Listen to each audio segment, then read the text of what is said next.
Bonjour, maintenant je veux présenter la solution de l'exercice 1 de la première session 2024 des examens officiels libanais en chimie pour les élèves en SV. Cette question, on dispose d'un produit ménager d'hydroxyde de sodium S0. L'objectif de cet exercice est de déterminer le pourcentage massique d'hydroxyde de sodium NaOH dans ce produit ménager. La première partie de cet exercice est de préparer une solution S1 à partir de la solution S0. Donc, la solution S1 est préparée en diluant 100 fois la solution S0 du produit ménager. On doit choisir de ce document 2 le lot qui permet de réaliser avec précision cette dilution. Pour commencer, je voudrais expliquer le phénomène de dilution. Donc, on a une solution S0. Cette solution est très concentrée. La concentration de S0 est C0. À partir de S0, on va préparer une solution S1. La concentration de S1 est C1. Pour faire cela, on va prendre un petit volume de S0. On va nommer ce volume V0. Donc, on va prendre un volume V0 de S0. On va mettre dans S1, dans la solution S1, et on va mettre de l'eau pour la diluer. Euh, Directement maintenant, on peut éliminer le lot 1 parce que dans le lot 1, il y a un Erlenmeyer. Et pour faire S1, on doit utiliser un fiole jaugé. Donc, on ne peut pas utiliser un Erlenmeyer. Fiole jaugé est beaucoup plus précise. Donc, l'eau 1 est éliminé. Maintenant, je voudrais écrire la formule de dilution. Donc, C0 divisé par C1 égale à V1. V1 est le volume de S1 divisé par V0, c'est le volume qu'on va prendre de S0, égale 100. Pourquoi 100? Parce que 100, la solution est diluée 100 fois, c'est le facteur de dilution. Donc, à partir de cette formule, on peut écrire que V1 égale 100 fois V0. Si on va considérer le lot 2, le lot 2, le V1 est égal à 250 millilitres. Donc, V0 doit être égal à 250 millilitres divisé par 100 égal à 2,5 millilitres. C'est pour le lot 2. Maintenant, si on va utiliser le lot 3, V1 est égal à 300. Donc, si on veut utiliser le lot 3, pardon, c'est 500. Si on veut utiliser le lot 3, V0 doit être égal à 500 divisé par 100, donc 5 millilitres. Mais si on va voir ici, on a une pipette jaugée de 10 millilitres.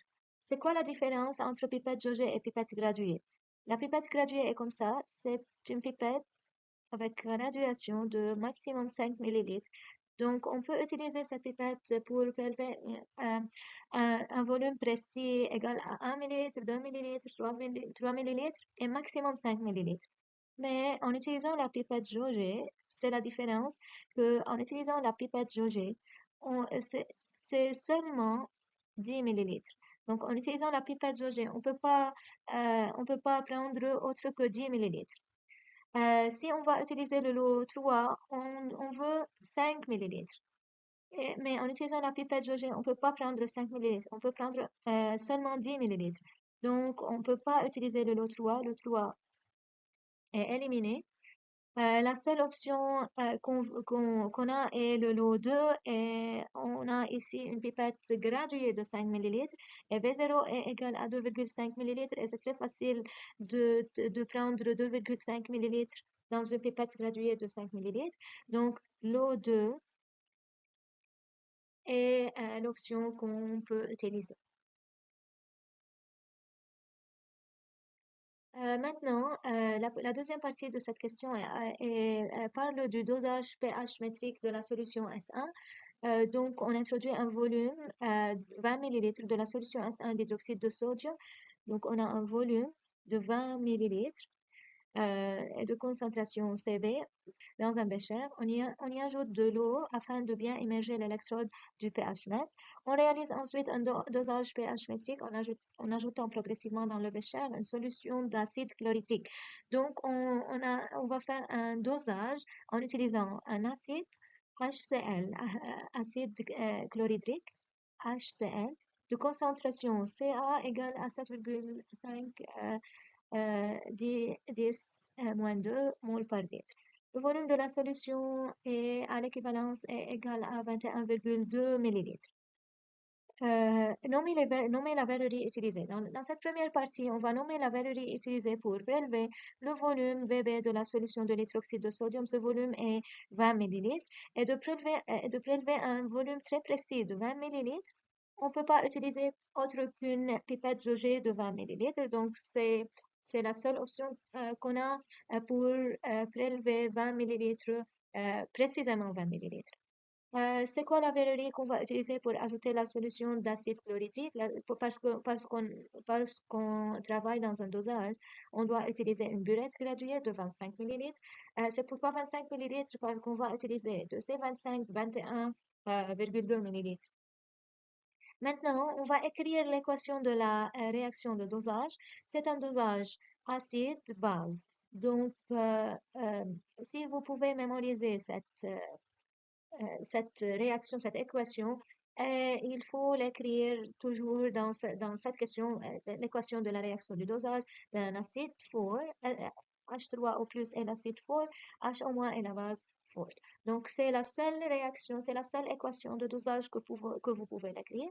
Maintenant, justifier d'après les espèces chimiques présentes que la solution à l'équivalence est neutre.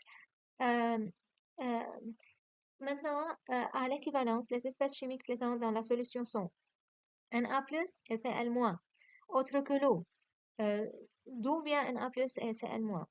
On a NaOH plus HCl. H et OH forment l'eau, H2O. Na et Cl sont les ions présents et des espèces chimiques n'affectent pas le pH, n'affectent pas l'acidité, donc ils rendent le milieu neutre. Le milieu à l'équivalence est neutre. Euh, cette réponse est la même pour tes questions parlant de l'équivalence. Donc, vous pouvez la mémoriser et l'utiliser toujours pour répondre à cette question. Pourquoi l'espèce à l'équivalence est neutre?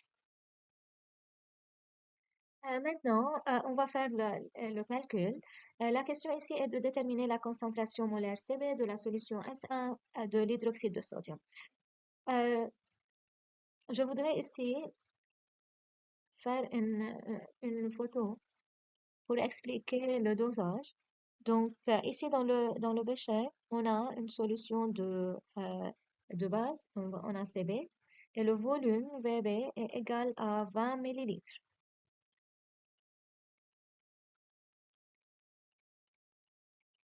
On ne sait pas c'est quoi Cb. On a utilisé le dosage. Dans la burette, on a une solution acide, Ca, de concentration 7,5, 10 moins 2, et le volume Va à l'équivalence est égal à 21,2 millilitres. Maintenant, on va utiliser la formule à l'équivalence. Donc, à l'équivalence, le nombre de moles de l'acide est égal au nombre de moles de base parce qu'il réagit. Donc, la concentration Ca multipliée par le volume Va à l'équivalence est égal à la concentration Cb multipliée par le volume Vb. On va calculer Cb. Pour calculer Cb, Cb est égal à Ca VAE divisé par Vb. Maintenant, si vous voulez changer 21,2 millilitres et 20 millilitres et la transformer en litres, vous devez multiplier ici par 10-3 et ici aussi par 10 à la puissance -3. Donc, euh, vous allez simplifier 10-3, 10-3. Donc, ça ne sert à rien de changer le millilitre à litre, mais vous pouvez la faire. Je voudrais l'effacer parce que c'est la même chose. Donc, c'est égal à CA est 7,5 multiplié par 10 à la puissance -2 multiplié par V acide à l'équivalence 21,2 et divisé par 20. La réponse ici est 0,0795 mol par litre. Donc, c'est la concentration Cb de la solution S1. Maintenant, ici, montrer que la concentration molaire de la solution du produit ménager S0 et C0 égale 7,95 mol par litre. Il ne faut pas oublier que la concentration C0, parce que dans la première partie, on a fait une dilution. Donc, on ne doit pas oublier que la concentration C0 divisée par la concentration C1 est égale à 100. Donc, on peut écrire que C0 est égal à 100 fois C1. C1, c'est la concentration here, la concentration de la base ici. Donc, C0 est égal à 100 fois 0,0795 et c'est la réponse. C0 est égal à 7,95 mol par litre. Maintenant, la question ici est de trouver le pourcentage massique de NaOH dans la solution du produit ménager. Comment calculer la pourcentage massique? La formule pour le calcul de la pourcentage massique, donc pourcentage, est égal à la masse de NaOH divisé par la masse de la solution. Donc, la masse de NaOH divisé par la masse de la solution multiplié par ça. C'est la formule de pourcentage massique. Comment on va calculer la masse de NaOH? Premièrement, on a la concentration de NaOH, c'est 0. Et on sait que C0 est égal à le nombre de moles, N0, divisé par le nombre de moles, N0, divisé par le volume, V. Si on va considérer qu'on est dans un volume égal à 1 litre, donc on peut dire qu'il y a un nombre de moles, N0, égal à 7,95 moles de NaOH dans 1 litre. C'est le nombre de moles. Et en utilisant le nombre de moles, on peut calculer la masse. Donc, M est égal au nombre de moles N multiplié par M égal à 40. Donc, c'est 7,95 multiplié par 40. C'est égal à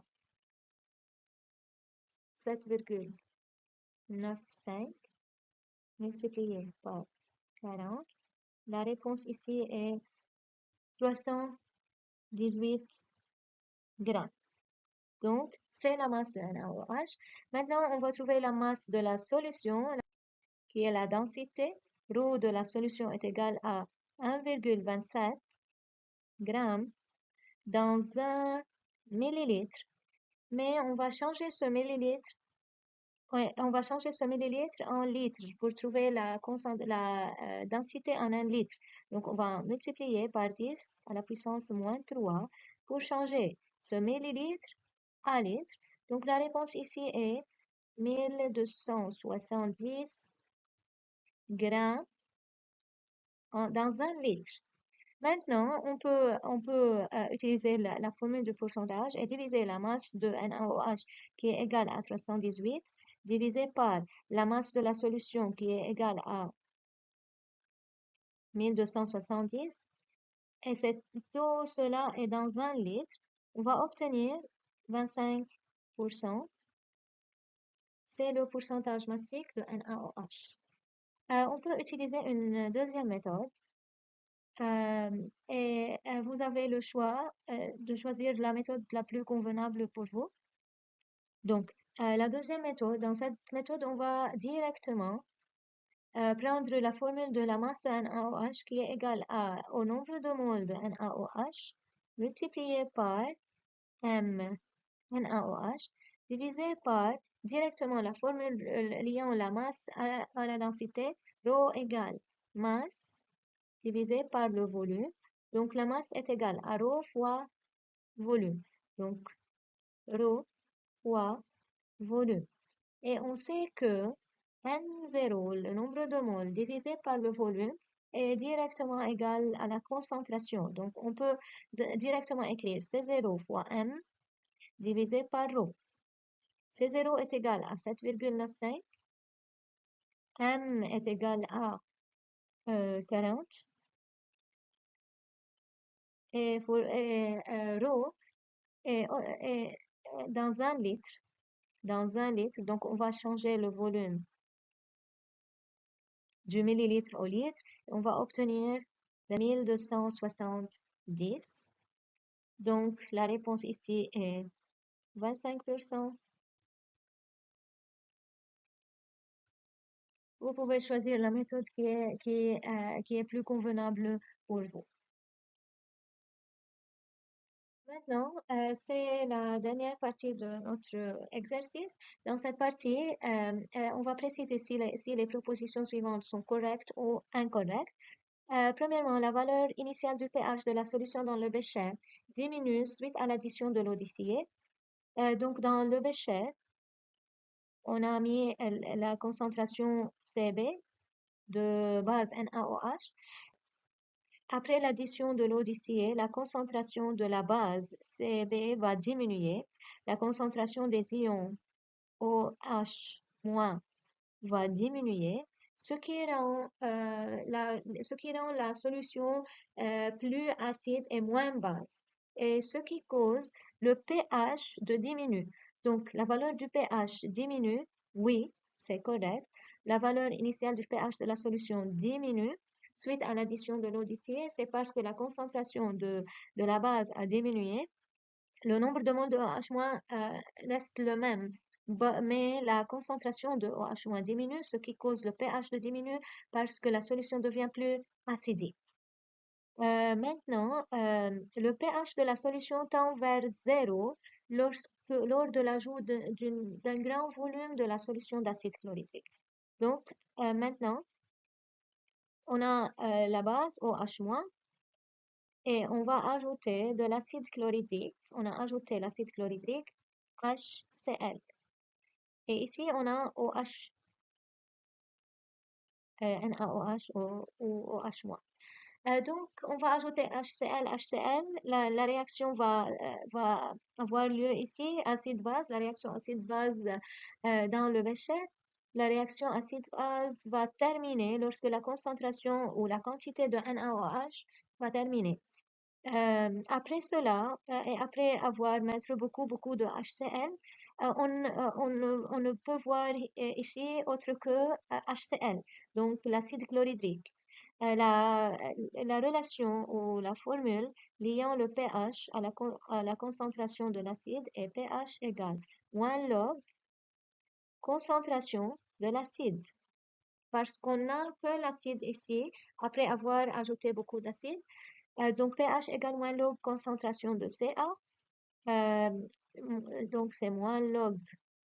La concentration de l'acide est égale à 7,5 multiplié par 10 moins 2. Donc, le pH va diminuer, mais il va tendre vers une valeur égale à moins log 7,5 par 10, multiplié par 10 à la puissance moins 2. Après l'ajout d'un grand volume d'acide chlorhydrique, le pH va tendre vers une valeur, mais cette valeur n'est pas zéro. Donc, cette proposition est incorrecte. Merci beaucoup.